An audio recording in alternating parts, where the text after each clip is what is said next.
Here with Carmen Legge. Well, look at here, Jim. Do you suppose we can lock it up today? Well, let's try. I see you got a lot of locks here. Well, we got keys and locks and Wonderful. And different shapes, designs, you know, heavy locks and lightweight locks. And Boy, that's a nice one, isn't it? it is, isn't it? It's a round bottom lock. It's got the tang that goes over the keyhole. Very typical post in there, so the hollow part of the key to fit on over. Do you have any keys with hollow ends onto them? Well, that one there, but it's not near the right Yes, size. but the same thing. It goes over the it's the same post. idea, yeah. The post is there, so it's very hard to pick it. Yeah. With the post in there. Very old, typical early 1800s, 1810, 1820 lock right there. Okay, 1810. Wow. Off the Strongbox. It's certainly off of some sort of, it's a very heavy collapse onto it. Yeah. I would say, what, 5/8, ½ inch anyway. Mm-hmm. Somebody didn't want anybody going into that one. These three items are all from a door. They're insert locks, which means they go inside the wooden door and beyond the wood half here and another half here. Again, typical 1860, 1870 colonial style homes. Mm-hmm. Okay. Yeah, you know, 1890 as well, some of these.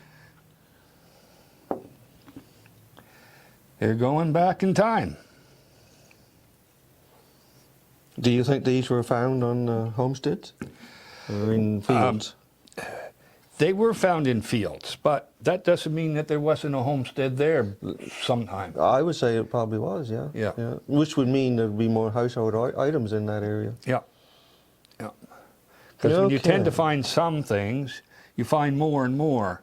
And it's not just these, you find the hawk shoes and the musket balls and anything else. Right.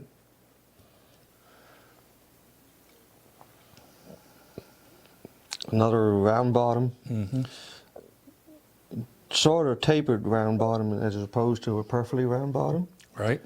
This one here tends to be a bit newer than that one. Okay. It's a lighter lock.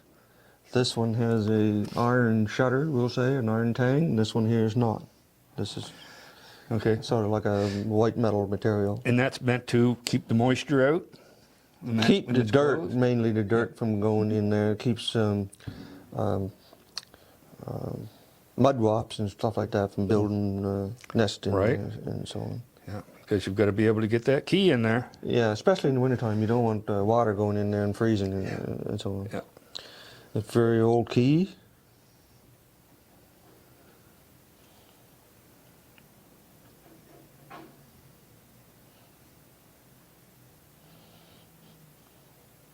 I'm a little puzzled on this one, Jim. It looks like a handmade key for a handmade lock.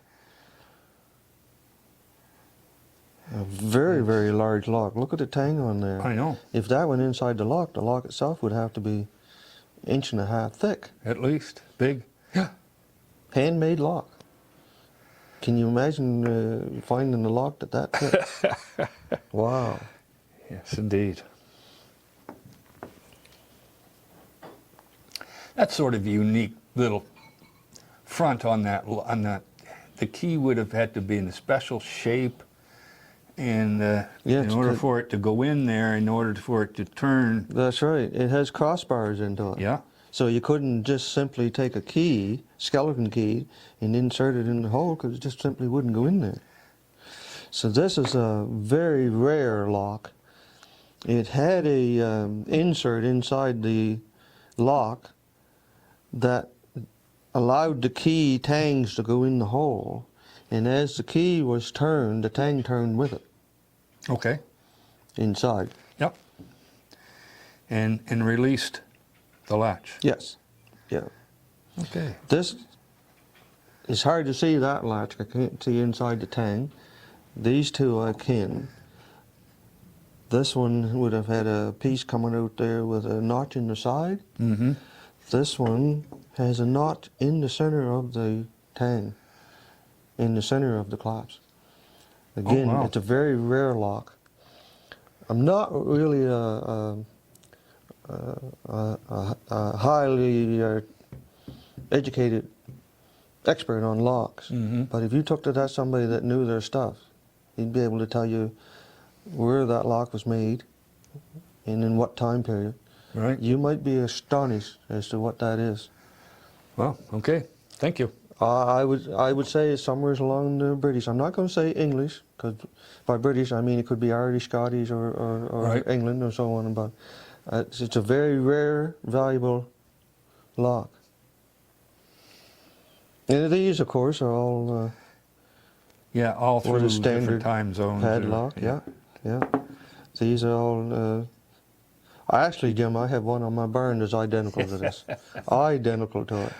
Yeah. It even has the name on there, Slaymaker. Oh, for heaven's sake. And they still work very, very good. Yeah. These Slaymaker these Slaymaker locks are typical 1940 to 1960 locks. And I'm going to lump all of these into the same era. Okay. This one you can see has a little hole where you can insert your oil, Right. keep it lubricated.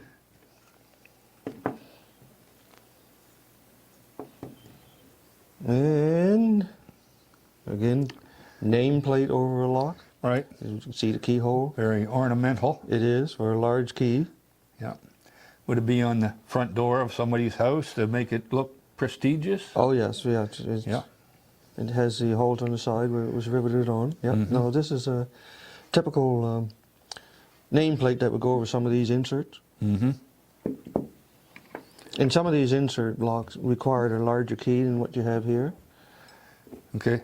These are like cabinet locks and cupboards. Okay. Small doors. Okay. That's something that I do find a fair bit of. I've got probably several hundred of these, of Wow. different keys, from car keys to padlocks to whatever, house keys. What do you feel when you grab a lock and find it? What do I feel? Yeah, how do you feel? Well, You wish for it's- something it's- that's really old, you'd or- say it's old, but why do you keep doing this? You know? It's you just love to find something new, and I love finding the old stuff. Yes. Where most people would say the garbage, you know, that I clean that up and it's in my little collection. You know, very nice. Yeah, I love those two. The rarity of this one and the age of that one. Yeah. A wonderful find. And of course, a handmade key, I assume, for a handmade lock. Yep. Wonderful. Very nice. Man, amazing.